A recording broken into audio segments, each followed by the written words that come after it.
got lights in there?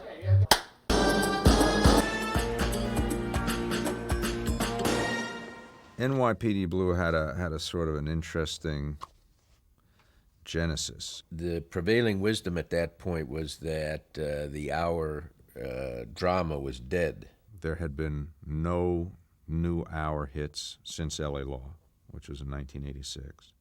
His perception was that network television was being and was going to be decimated by cable television. I wanted to do a show that really pushed the boundaries in terms of language and sexuality. And because he didn't want the language to be, or the nudity to be gratuitous, he was looking for a venue which would where the materials would justify that kind of approach. They wanted to tell adult stories in an adult manner to adults. Networks like to program the familiar. So here is Stephen Bochco and David Milch, to a lesser extent, wanting to do a cop show. Okay, that's okay. That's Tell Street Blues, you know, that works. And our rating, that doesn't work. We wrote this first script, and it was sensational. And they wouldn't approve it. Broadcast standards wouldn't approve it. They set about dragging their heels, trying to get us off the R rating part of it. They sort of agreed in the abstract and then confounded us in the particular. Every word was no, and you couldn't do this, you couldn't say that, you couldn't show this. I think they assumed we would sort of come off a lot of what we had put on the page, and we didn't. I said, we're not going to make the show. And we didn't. So we skipped 1992. When the network says, no, you're not going to be on for a year, the obvious reaction is these no-talent, mindless assholes. And it was the best thing they ever could have done. David Milch came to New York. I met with him. I told him, no way am I leaving the police department. I'd be happy to talk to him about what I do. Because of that extra year, I got to spend that time in New York City with cops. I would relate stories to him that I had worked, cases that I felt were interesting. You never get a year and a half to prepare a series. Never. And through that strange combination of circumstances, we did. And it showed. And then they came back to us, and they said, well, we really want this show. And I said, well, we really aren't going to change it. And thank God Stephen had the tenacity and the vision to see it through. We literally negotiated not only a glossary of language, but how many times you could use those words in any given episode. And do not ask me how we finally came up with the number 37, but that's my recollection, that we were allowed 37 uses of those words per episode. I know about most of these things secondhand because, you know, I lack impulse control, and so I'm not perceived as an asset at a network meeting by either party. Stephen principally was the guy, you know, who spoke to the network on I assume almost a daily basis. Bob and I sat in his office like 9-year-olds with little pads and pencils, drawing pictures of naked girls, you know, to see, well, what could you see? Could you see this? Could you see that?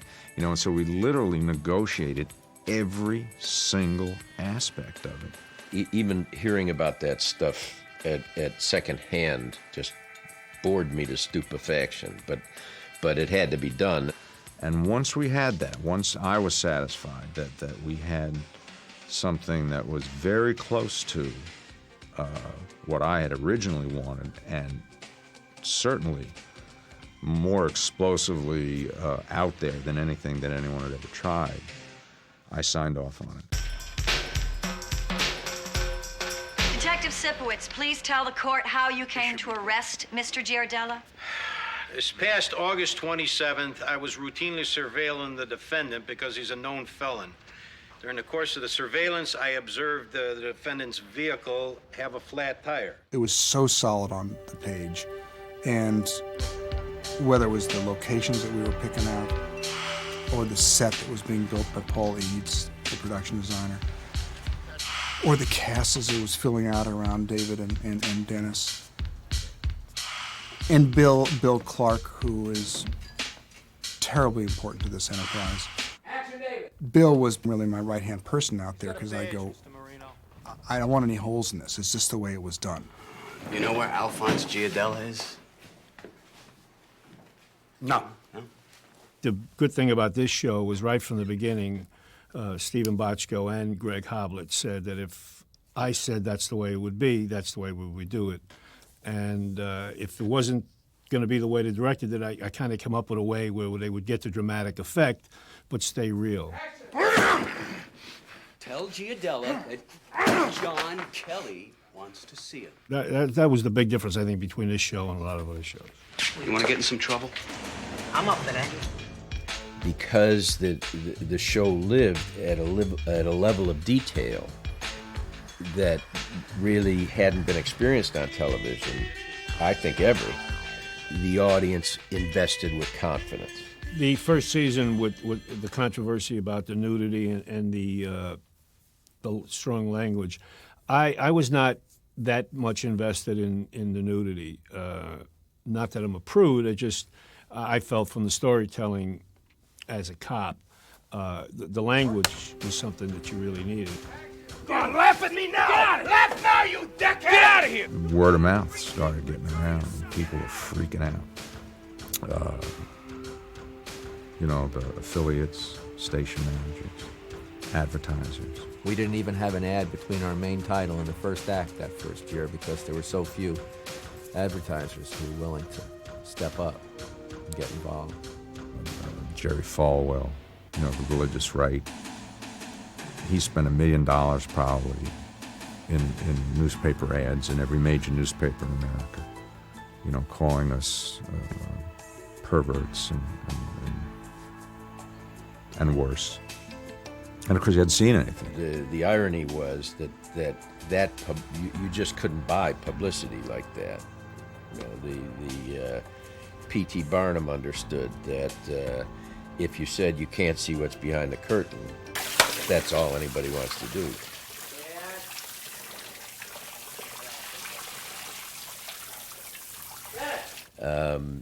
In our case, what was behind the curtain, was David Caruso's bare ass and language that hadn't been heard before. But once you were back there, what you came to understand was that there was a whole world that you'd never seen before. It's full of hair. Look, somebody's hair is clogging up this drain. Yeah, well, I guess that rules you out as a suspect. Oh, no, that's funny. No, really, that's funny. Comedian. We came out of the box with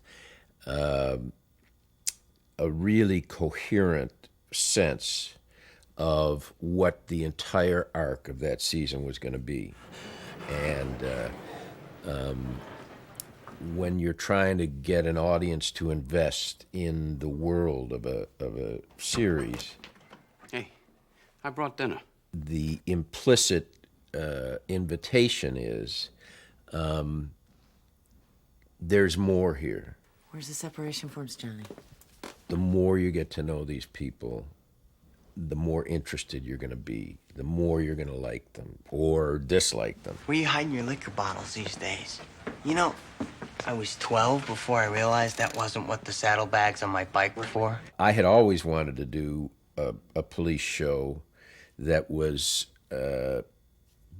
more like what cops are like. I'm also considering filing civil and criminal charges against you, detective, for assaulting my client when he came out of Rikers. Your client slipped. So there was the coincidence of my sort of impulse to address specific material in a particular way. Andy. Hey, Miss District Attorney, you really prosecuted the crap out of that one. And Stephen's idea of what kind of show was necessary to kind of resuscitate the hour drama. You realize that if I don't hold up my end, so to speak, I may have to kill you.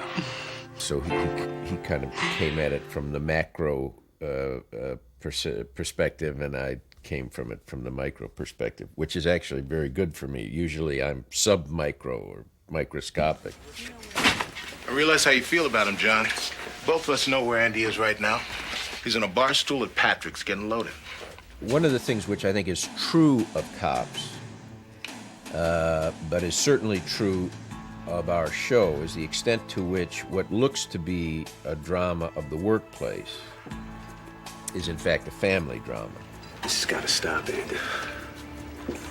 What's got to stop? This. You're getting stiff every afternoon now. The reason that I think that is true to life is because so many cops are raised in households where the idea of love is filtered through the idea of duty.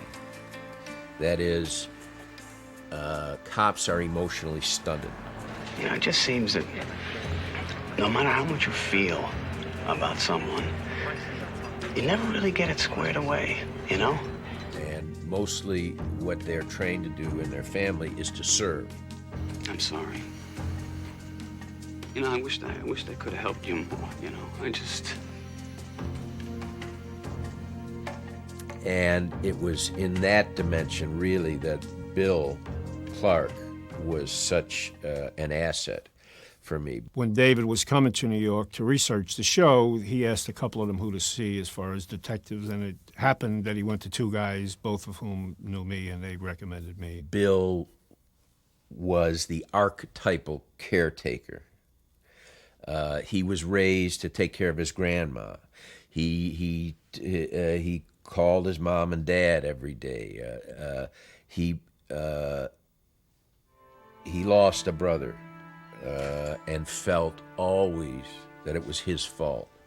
I'm sorry, James. Oh, my God. My brother's dead. Just the nuts and bolts of that kind of personality. My little brother. Someone who lived absolutely in service. That was all Bill. And I came to understand in the same way that Bill gravitated towards me, because I needed a lot of caretaking. Open this for me.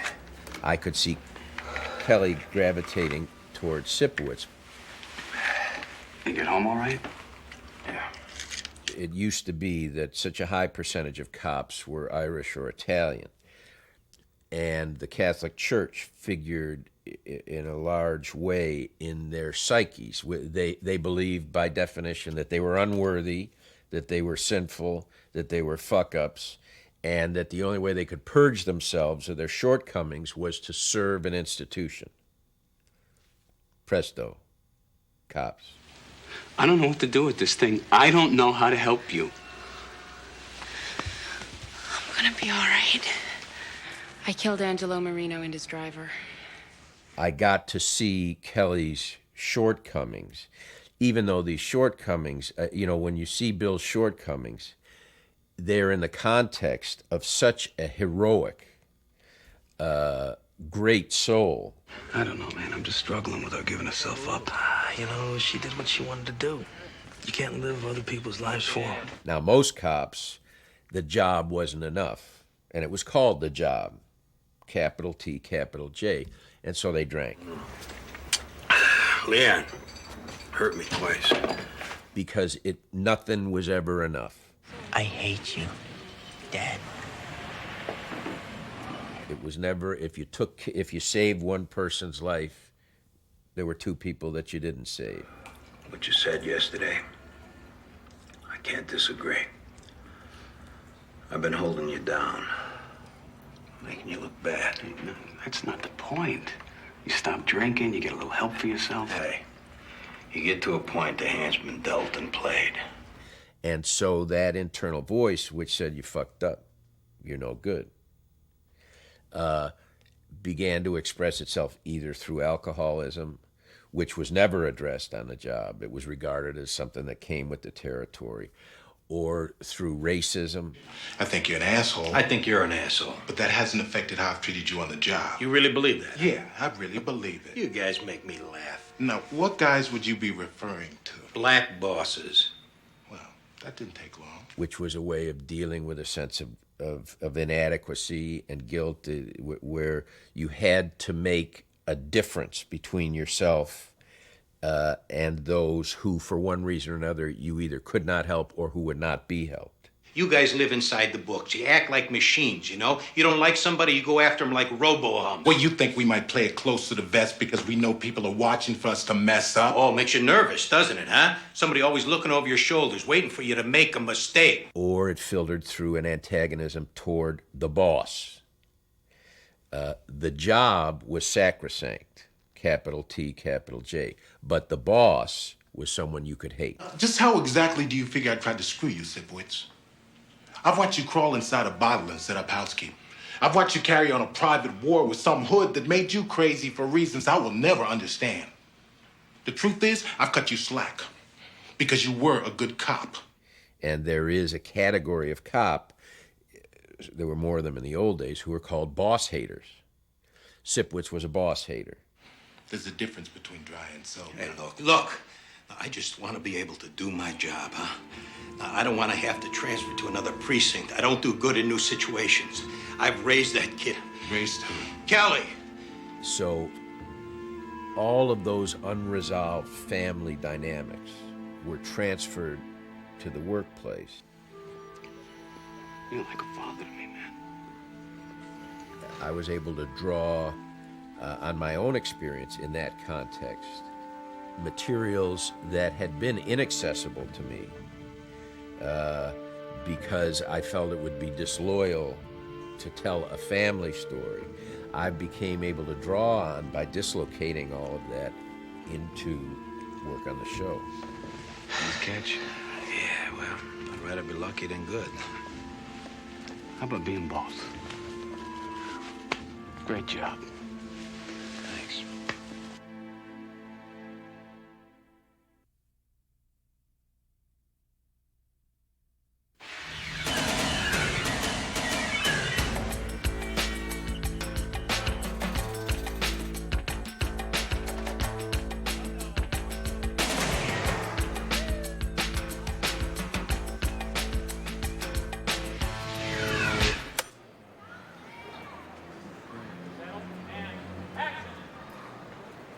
NYPD Blue just had this gruff, rough, urban sensibility about it, and it really reflected what was going on on the page. I'm a firm believer that form follows content. If you're truly interested in paying attention to story and to character. Police! Hey! Everyone zip up, wipe their hands off, we gotta get the back wall! You're paying attention to that, and therefore it informs the experience as a whole, that the content drives form. Greg Howitt came up with a style that really mirrored that. You waste your time running like that, man. You're never gonna get away from me.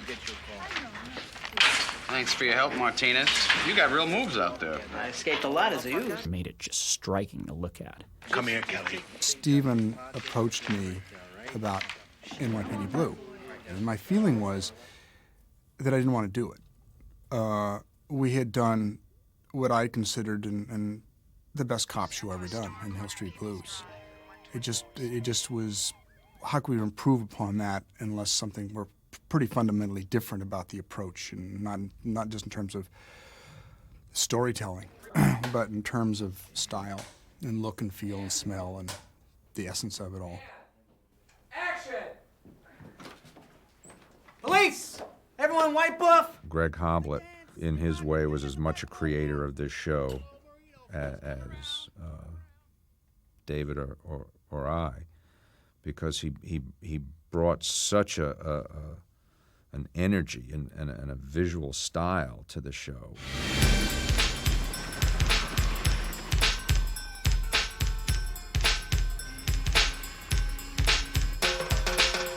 I had some ideas about music, I had some ideas about style, and I had some ideas about editing. Greg had a big influence on something that we all now recognize as an archetype of NYPD Blue, and that is the subway sound. The subway sound in the title sequence is orchestrated in the timpani drums. I don't know if they're timpani, but they're the whole percussion section. Stephen says, let me ask you a question. I said, yeah. He said, has there ever been a theme with just drums? I said, what? So I turned to Greg, I said, okay, genius, what's the deal? He goes, I got a lot more to say. I really do. I said, okay, what? He said, subway. I went, this bozo's gonna say drums, and this bozo's gonna say subway. And I went, you know what? I know exactly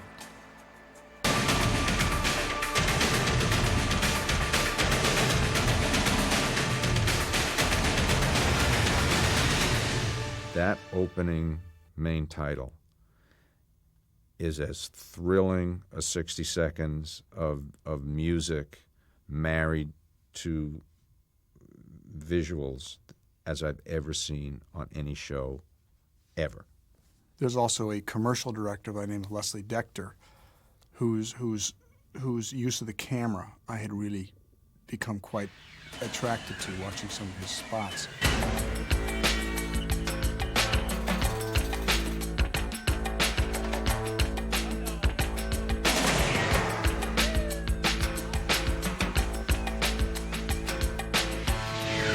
You know, a lot of people call it, shaky cam or erratic camera movement, swish pans. And I knew that you could edit the show in certain ways off those particular kind of camera moves.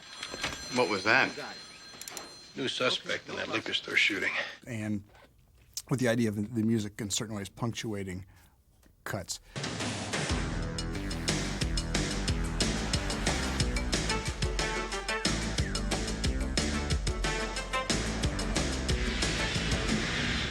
So I said to Stephen, these are things that I kind of would like. They weren't demands, they were just, this is what I'd like to do.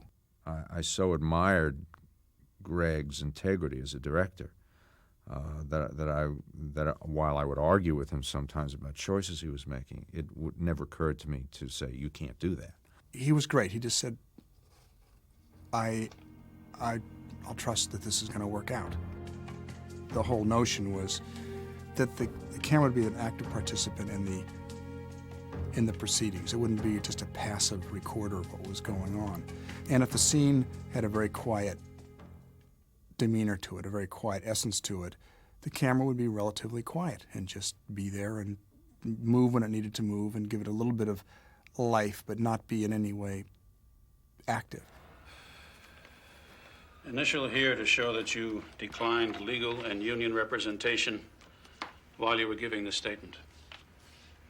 But if the scene either began to ramp up, began to accelerate into something more intense, or began that way right off the bat, that camera was just moving. Let me see your hands. Let me see your hands. Let's go. Hands. Attention slowly. Take the bathroom. What the hell is going on? Yo, what's this, man? Nothing we can't talk about down at the station. Up. Well, can I at least get my robe? And if it quieted down, the camera would quiet down. And when done right, it would just, this thing would just be an adjunct to it would be a visual adjunct, an enhancer to the content and the dialogue and performance. If you cannot afford an attorney, one will be provided for you. Do you understand? I don't need to understand since I didn't do anything. Luis, listen to this. It's important. Every time we would get our dailies, I felt like I was going treasure hunting, finding these interesting pieces that could supplement the story and add to it visually. And as an editor, I've always felt that there's been great, fun, interesting visual material to work with that has just been delightful to add to the story. I always likened it to a bad cab ride uptown on Amsterdam Avenue, where you're kind of jostled all the way through. For God's sakes, let's get this moving. I gotta make a living. Morning. arriving in this area about the same time yesterday? I'm from Phoenix. It really kind of puts you into the whole framework of the city and the energy that you feel when you're in New York. We just want to ask you a few questions. All right? The answer's no, so go suck at some donuts and get out of my way. Hey! Hey, you! Hey, pal! Andy, come here! Let him go. Throw radio ahead, Andy. It took educating everybody. I mean, there was the cameraman, the operator. The operator was about ready to lose his mind because it was violating every rule in his book. Yo, what'd I do, man? What's the charge? See those hands? You're under arrest for armed robbery. Oh, yeah? Come here. We were sometimes confused. Will you hurt the man, honey? Okay, swing over to her now. Sit in line again. Will you hurt the man, honey? And people thought that it was against the normal operating, and it was not real operating. One more time. No. Swing back. No, keep rolling. Come on. All right, good. Swing back over. Swing back over to where the whip came from. Where the whip came. Left. Hand left. Okay, ready? Whip over, and I'll say action to you, and you do your line. No, go to her. Ready? And action. Will you hurt the man, honey? Up. Back. All right. Cut. I kind of agreed with them. I was not proud of my work. I felt as if it was bad operating. Bad operating. Yo, man, what'd I do? What's the charge? Go ahead, Martinez. You're under arrest for armed robbery, all right? Oh, yeah? Watch her! Hey! Louise! Hey! Come here! Come here! Ah! It changed when I saw the shows because it's very hard. I only knew one part of the puzzle. Buy the numbers! Yeah, okay, buy the numbers, right. Laugh for you dickhead. Otherwise, your nuts would be saying goodbye, Johnson. Hello, eyeballs. The film just sort of reverberated. It just had an edge. It had an anxiety, and so we just kept embracing that. Line them up, man. I could sit back with the monitors. Come on, line them up. And have a little microphone and put headsets on the operators and just talk to them. And just say, go here, go there. Look at this, go to his hand, go up to this, go to the cigarette, go here, go whatever. And these guys were just always ready to fly somewhere. And so some of it was improv. You'd set up the scene, you'd set up the shot, then you'd just be ready to sort of rock and roll with it. Line them up, Leon. Hi, Andy. Come on, line them up. I remember knowing that, especially Greg Hoblet, would be able to pick up and choose certain physicalities that other directors may not focus on. And there's one scene in particular that I remember doing. It was a scene where Andy and Sylvia have had a rough time, and he's apologizing to her, and she's accepting his apology, and they are indeed in the squad room, so they can't really be very demonstrative. But one little thing that I did was just to reach up and gently touch his tie. And it was very personal, very private, in a very public place and very intimate. And Greg Hoblet saw it and chose to focus on that, just my hand touching his tie. So those kinds of details for a director to be able to pick up and make use of, for me as an actor, makes me feel like I've got a great partner there.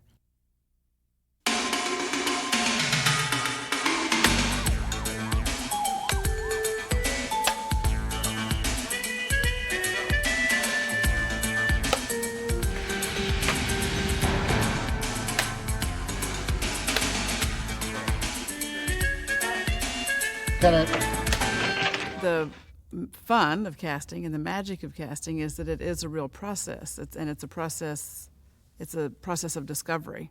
And sometimes what you started out looking for is not what you end up with. What are you, smartass? No. You know, I had a day job as a doorman at a hotel in Central Park South. I was on a break, I think a lunch break, and I had my doorman pants. I threw on a sweater, and I kind of ran up to the Columbus Circle where they were reading, everybody. And I only read once, and I said like a couple of words, like, hands up, freeze. James Martinez, detective. I heard a lot about you. Anyways, I can help. I don't know what you heard about me, but there's a temporary assignment. Don't unpack your bags, okay? I can work with that. I saw this role of Medavoy, and I thought, well, this guy has a desk in the squad, and I'd like to sit at that desk, you know, maybe next week and the week after. This is Detective Medavoy. So I threw a little spin into the audition. I said everything twice, you know, as a kind of a nervous, almost a nervous tick. There was a couple ran a liquor store in North Carolina. They got pistol whipped during a robbery down there. David Milch liked it, and months later, or weeks later, they called and they said they wanted me to come in for a couple of days and do this role. I've been talking to a physician. Actually, he's a shrink. About my. Today, Medavoy, huh? And Brad Silberling was directing. Gordon Clapp comes in. We do a very quick rehearsal.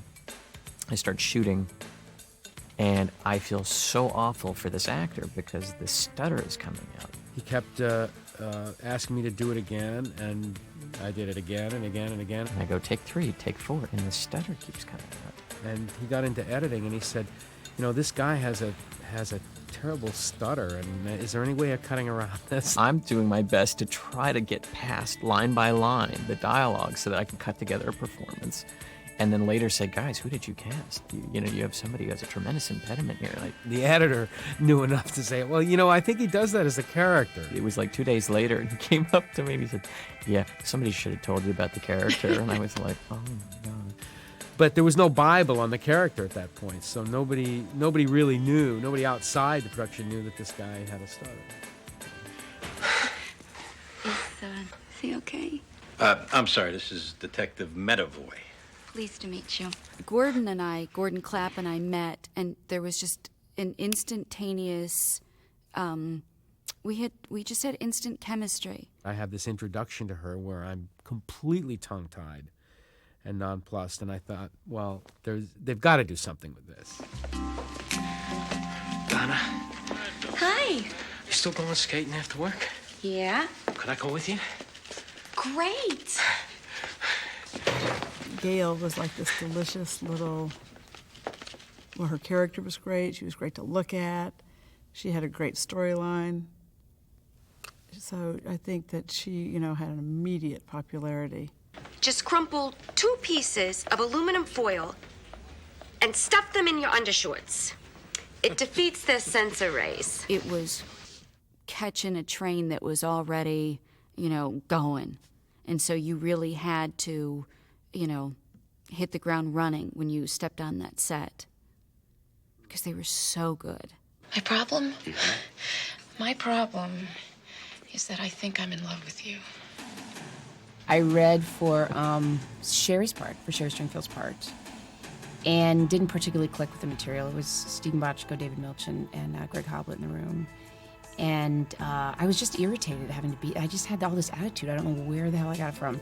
But I wanted to go back to New Haven. And so they said, well, read this other part. And I was like, okay, I'm going to get on a later train. So I went out and I looked at the material and I came back in and I messed up some of the lines. And kind of half joking, half not, I said to David, if I'm going to say these lines, you're going to have to change them. And I was like, well, and I left and I got the part. And I think they thought, the part was this obviously really tough New York. I'm like little soft suburban, like pale girl. You're a prick. But I think I just had all this attitude that day and I got the part. Does it need saying, Detective Kelly? My chief witness thinks that he is a furry carnivore. Okay, let me tell you something about Louis. He has his ways, but down deep. He's a stand-up wolf. Sharon Lawrence came in. She had a small 2-line part. It was a one-shot deal. Nothing further, Your Honor. In fact, I'm not absolutely positive, but I think that part originally was a guy. The character did not have a name. It was listed as ADA, standing for Assistant District Attorney, and it was written for a man. The clear reason that it was written for a man was when Sipowicz grabs his crotch, he says, "Ipsa this, you pissy little bastard." Well, I think it was pretty obvious they were looking for a guy. But somewhere in their casting sessions, they decided that they wanted to open it up and see women for this role. I think it made sense in terms of showing the real complexion of what a courtroom in that district of Manhattan looked like. And it helped flesh out, so to speak, the makeup of the show. So I guess I owe you an apology. I don't know. I think I may still owe you for that time outside the court. Maybe I could work some more off at dinner? And I remember, I think it was Dennis that had talked to me about the murmurings of a potential relationship. I wasn't squeezing your shoes, Andy. I didn't want your case to go away. You had a point there. I mean, I'll sometimes overlook the niceties, huh? Listen, you hungry? Yeah? Tough. I think what made the audience fall in love with Sylvie and Andy, and they did, they really did, was a combination of factors. I think not the least of which is their desire to pull for Andy as the anti-hero. I haven't had sex sober in about 20 years. You're not going to scare me off, Andy. I know what you were like. And I know what you're like now. I don't want to say he's an underdog, but he is the type of character whose complexity could exasperate and inspire at the same time. And this relationship, I think, was a window into that. Are you going to keep drinking?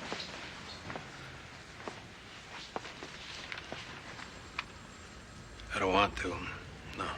It allowed the audience to love him, to see a softer side, a side that wanted to be better, a side that had an inherent vulnerability that you just could not have gotten in the squad room in ways that wouldn't seem contrived. The way that you're reacting now is the reason that you still need help. Well, I don't want you discussing my problems with strangers. Don't do that anymore. Don't give me gifts to act like everything is all right when it's not. Dennis Franz has been, always will be the weight of the show, the heart of the show. He really sells a New York City detective, or any real big city detective anywhere, a guy that really cares about the job. I try to cooperate, but I don't like the tone of this. What are you, psycho? I know you're involved in this. I can feel it coming off of you, and I'm going to put this all together. No, you're wrong about this. You're not going to get out of this. I'm not going to let you leave. Dennis is a guy, in all the characters he plays, who just is not comfortable in his own skin. And who has a lot of misplaced anger. All right, you want to split up? That's no problem. It's no problem at all. Get your hands off of me. Get your hands off of me! I remember having lunch with David and Stephen, and I said, who is going to give a damn about this guy? Who's going to care about him? Andy, come here. Get away. Just get away from me, Kelly. Or so help me, I'll clean your clock. And David and Stephen both looked at me and they said, well, you will make him likable and make people care about him. And I said, well, thanks for that vote of confidence, but how's that going to happen? And they said, because it's you. You know what, fellas? I'm considering a whole new organizational approach on my work area here, you know? You see this section here, huh? This quadrant, I may reserve for these little yellow note reminders with the glue on the back, you know? And over here, this area, I think I'm going to restrict to paperweights and animal magnets, maybe those little giraffes. So I thought of a backstory. I'm looking at Andy as a man who I think was a good father at one time. He was a good husband. I think that the inner makings of this person is a very good man. He's a good cop, and something went wrong in his life, and this downhill slide started happening that he couldn't put the brakes on, and we're introduced to Sipowicz at the very bottom of this slide, and by all rights, he probably should have died in that first episode, but he's given a second lease on life. Hey, buddy. What's going on? Welcome back. I think his appeal that the audiences had for him, I think kind of was a surprise to everybody that they found this guy to be so fascinating.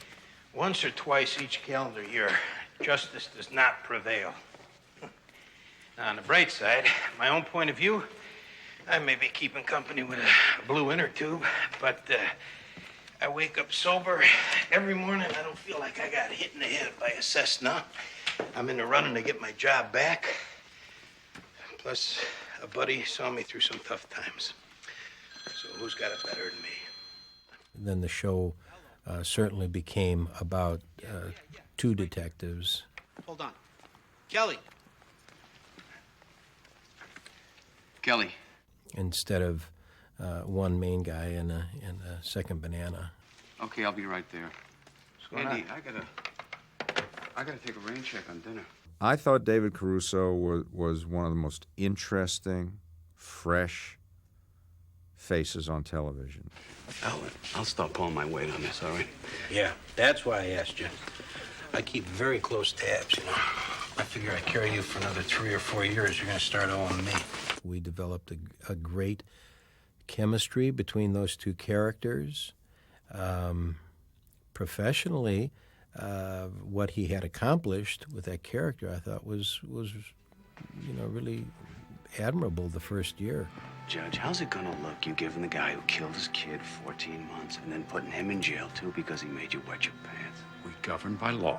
David has a process of working that is what works best for him. Don't tell me how you govern. I work your streets. I clean up after how you govern. The way you govern stinks. David tortured himself a lot, and he is very, very hard on himself. I'm not going to do this again. Okay. I want to see this asshole. But it's not like he would torture himself and then come up with crap. It's like he really was like nothing I'd ever seen, especially on television. I want to find out what's going on. No. Then you'd be involved, too. Janice, I am involved. At the end of that first season, he was the hottest thing on television. He was getting many offers. He had opportunities that he wanted to take advantage of, and whether he made the right decision or wrong decision, that's anybody's guess. Now I'm inconveniencing you. I'm making a lot of enemies, detective. He thought he was going to go off and be a giant movie star. And as we started getting closer and closer to production for the second season, I thought, I know exactly what's going to happen. This guy wasn't going to show up. I just knew it. And I thought, if he doesn't show up, it's just going to be a nightmare. And so I called ABC, and I said, I'm going to let this guy go. I don't want him on my show. David functioned by creating dysfunction.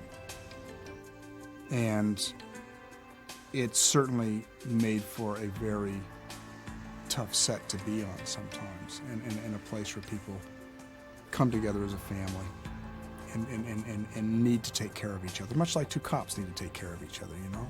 David Milch, who is, a very, very dear friend of mine, was sick, and Caruso didn't do anything to make that any easier to take. So I wish him all the luck in the world, but I was really happy to see him go. I knew we were going to be fine. Out of my experience with Hill Street Blues and LA Law, what I really believed was that the show was the star. If we could maintain the tone, the quality, the consistency, and the storytelling of NYPD Blue, it was the star itself.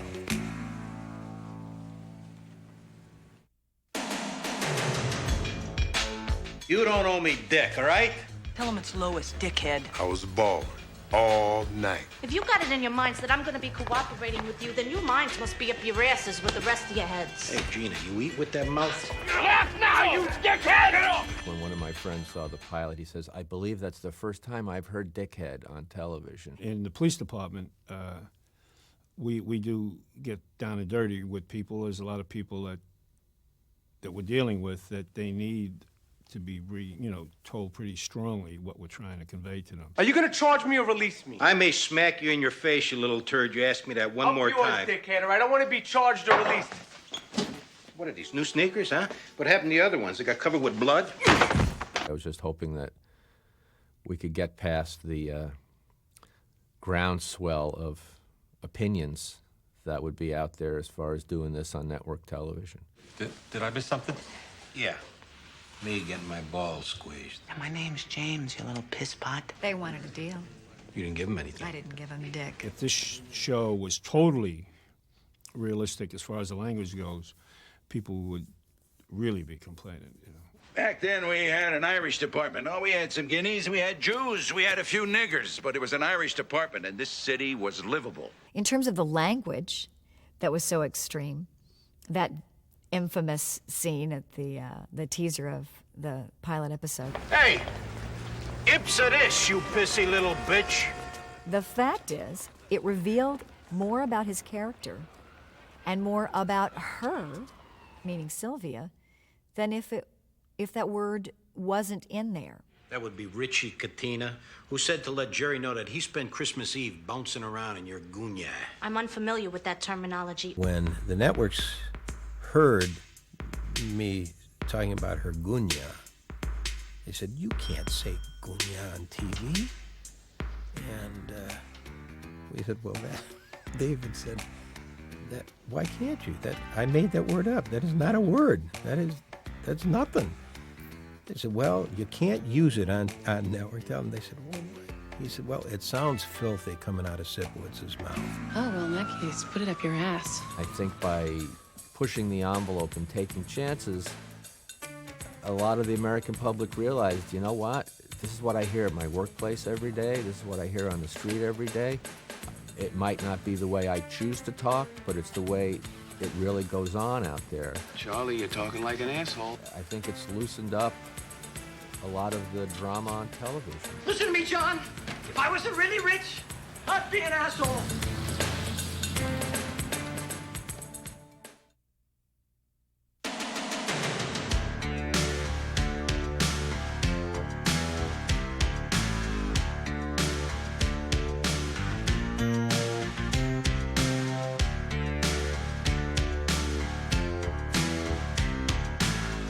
I don't think language was ever the issue. I think that the nudity was an issue, though. The idea of having me particularly involved in nudity was absurd. I'm kind of shy when it comes to that.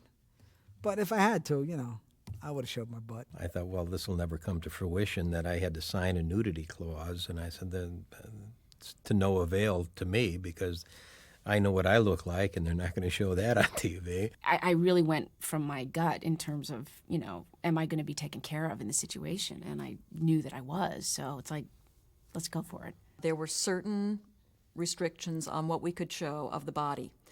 You could show people's butts, but you couldn't show anything below the waist in front. And as far as women's breasts, you could not show any nipple. So even though these things were shot a particular way, when it came to the editing room, we had to stop at that frame where you might possibly see a nipple, or we would hear it from the people from Standards and Practices. If it's the scene, then this is what's amazing about NYPD Blue. It's not like, or at least that first year, it wasn't like, and now we pause for some little fleshy. It's like it was a scene about people connecting, and instead of words, they had their bodies. And so you knew what you were doing. Wait. What's wrong? It feels like there's something else in bed with us. That's what's wrong. That's a weird thing to say. It's a weird feeling. It titillated people and got people all hot and bothered in ways that were beside the point. At the end of the day, if you don't have a good story and you're not telling it well, through the characters that are clearly drawn and effectively presented, it doesn't matter. Audiences saw the quality and the content of the storytelling, the integrity of the ideas, the complexity of the characters, and that, I believe, is what people keep tuning in for. You want to fold that up, or... There was something that was really revealed about the characters that was a lot more important than the skin that was shown. So I felt very comfortable in the choice that the writers or producers would make. And if there was ever a time that I didn't, that I thought it was extraneous, I'd speak up and they would listen to me. I never felt comfortable about performing those kind of scenes. I should probably go if, maybe you're not even interested. Gregory, I'm interested. I was happy that I always got to keep my clothes on. I mean, that was the only thing that made me nervous, is that, you know, so episode after episode, it was the first thing that I checked, that they, you know, that my clothes were on. I can't believe this. I had one episode where I did a side view. I'm all yours, detective. And I was scared to death that day, and I was extremely nervous about it. But it was a side view from the waist up, and down here, but waist down, I had on sweatpants and sweat socks, and, you know, was taped and pulled and the whole thing. And cut. Okay, somebody go help her. 1 second. Somebody help me. There you go. A friend of mine, we were talking about the first season of NYPD Blue, and she was saying, oh, it's just so, you know, she's like, it holds up. I guess it's on a rerun. She's like, you know, I look at you in the first little scene, you have this like ratty little white cop. It's like a bra that a cop would wear, you know, and I'm thinking, okay, A, that was my own bra. And like, that was probably really revolutionary, that I wouldn't have said, like, you know, get me a nice look. But because I had, you know, it was dingy, it was just an old, like, ratty bra. But I thought, you know what? That's probably what this woman would wear. That's probably what this woman would wear. And I think it all contributed to the authenticity of it. You've moved away from your artistry ever since. I have. It's like, get me some nice goddamn lingerie. They give you little protection things to use. They give you little elastic socks, if you will, that with tape, and you can put them in certain areas. But then you get into the shower, and the shower water comes down, and the tape goes away, and so does the little elastic sock. So, you know, once it's gone, you're there, and you just get used to it. After second, third take, you say, all right, you know, forget the little thing, and let's just do it. Into the water, right into the water. Good. And cutting. We were getting a lot of response from people on the streets, especially that first season, because primarily David Caruso was doing a lot of the love scenes, and you know, every other week you were seeing his ass on TV, and so people in New York in particular were passing on the street as we'd be filming, and they'd yell out, "Yo, Sipowicz, when are we going to see your ass?" And they don't want to show the nice butts, you know. They always want to show these the mushy asses. Hey, Kelly, you want to sit on a butt like cottage cheese? Be my guest. Meanwhile, I'll be sitting on this.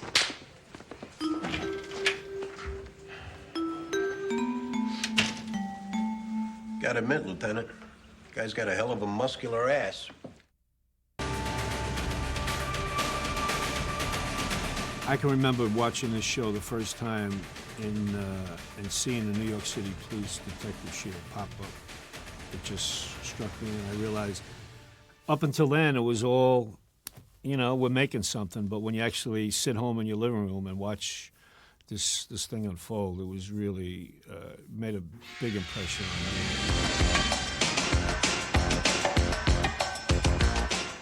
The first season of NYPD Blue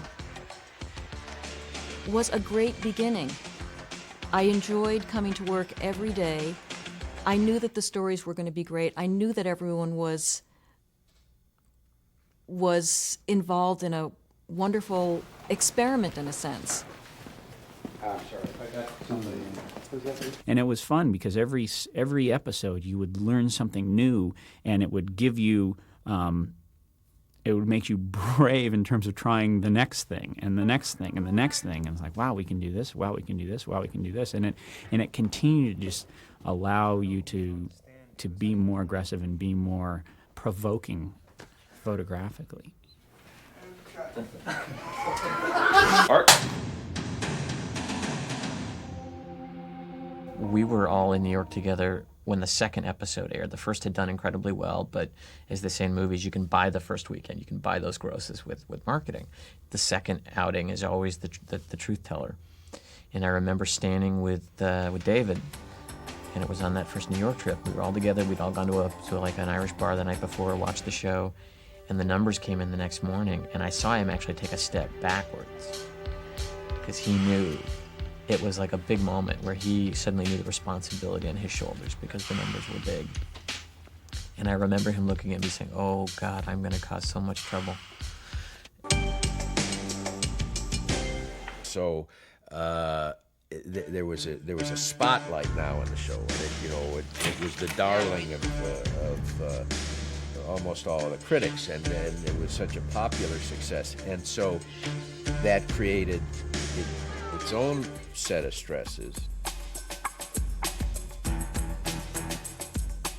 And then I think it was the 12th episode or something, I'd been feeling like hell for a while, and I finally went in, and they saw that I had a bunch of clogged arteries, and so they did an angioplasty, and then I got sick the next week, and they did another angioplasty, and meanwhile I was trying to keep writing, and so it was a mess.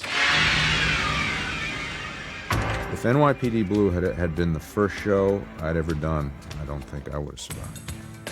But I had the good fortune of having done some very difficult shows in the past, and you learn from those experiences. And somehow we got ourselves through that first year. The first season changed television.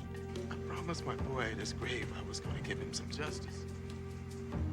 Mr. Daniels, there is no justice for what happened to your boy. I think it reconfirmed network television in its traditional form. Do you want a drink? It's on the house. Can't, Ernie. I'm a drunk. The possibilities of what an audience would pay attention to if the audience was shown a certain amount of respect. I loved to read the letters from and to talk to a cop or talk to a lawyer who just would say, "You did good." If push comes to shove, you'll make her testify. Yes, if push comes to shove, I will make her testify. Welcome to the world, sweetie. Everybody had a sense, on both sides of the camera, that we were really on to something. And everybody brought their A game every day. And, as crazy as some of us are, it was a great way to live. And